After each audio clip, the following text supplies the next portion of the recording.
Periyar Maniammai Institute of Science and Technology, Tanjavur. Civil engineering with specialization in GIS, remote sensing and more. பெரம்பலூரில் தனியார் நிதி நிறுவனத்தை வாடிக்கையாளர் ஒருவர் இழுத்து பூட்டிய சம்பவம் பரபரப்பை ஏற்படுத்தியுள்ளது. இதுகுறித்தான கூடுதல் தகவல்களை செய்தியாளர் அருண்குமார் வழங்கிட நாம் கேட்கலாம். அருண்குமார், வணக்கம். வாடிக்கையாளர் இந்த மாதிரியான ஒரு சம்பவத்தில் ஈடுபட்டதற்கான காரணம் என்ன? நிச்சயமா, அதாவது பெரம்பலூர் அடுத்து உள்ள திருவள்ளக்குறிச்சி இந்த கிராமத்தை சேர்ந்தவர் தான் ஆனந்தன்.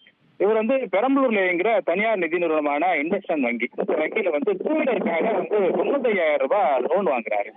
இந்த லோனை மாசம் மாசம் பாத்தீங்கன்னா 2,000 ரூபாய் பக்கம் மாசம் 80,000 ரூபாய் பக்கம் மாசம் கட்டிட்டு வராரு. 7 மாசம் கரெக்டா கட்டியிருக்காரு.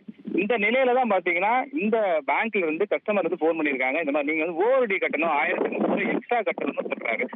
அப்பதான் ஆனந்தன் சொல்ற, நான் மாசம் சரியா தவணை கட்டிட்டு இருக்கேன், நான் எதுக்கு ஓவர்டி கட்டணும் சொல்றாப்ல. இவங்க பேங்க்ல டெய்லியும் போன் பண்ணி ஆனந்தனுக்கு டார்ச்சர் பண்ணிருக்காங்க, இது கட்டுங்க. இதுல மனவள அடிச்ச ஆனந்தன் நேற்று பேங்க்ல கேட்டிருக்காரு, நான் சரியா தான் பணம் கட்டுறேன், எதுக்கு நீங்க ஓவர்டி கேக்குறீங்க? உள்ள இருக்கிற ஊழியர் சரியா அவருக்கு பதில் சொல்லல.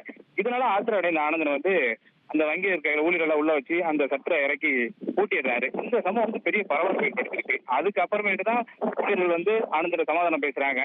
உங்களுக்கு ஓவர்டி வரல, அது சிஸ்டம் மிஸ்டேக் ஆயிருக்கு, அதனால அதை நான் சரிப்படுத்தி கொடுத்துறோம் அப்படின்னு சொன்னதுக்கு அப்புறம் தான் அவர் கதையை திறந்து விடுறாரு. இதுக்கிடையில சம்பவ காவல்துறையினர் ஆனந்தனுடைய பேச்சுவார்த்தை நடத்தி அவரை புகாரையும் வாங்கப்பட்டு அதுக்கப்புறம் தான் அவர் சட்டை திறந்து விட்டுருக்காரு. இந்த சம்பவம் பெரம்பலூர்ல கொஞ்சம் பரபரப்பை ஏற்படுத்தியிருக்கு. Periyar Maniammai Institute of Science and Technology, Tanjavur. Civil engineering with specialization in GIS, remote sensing and more.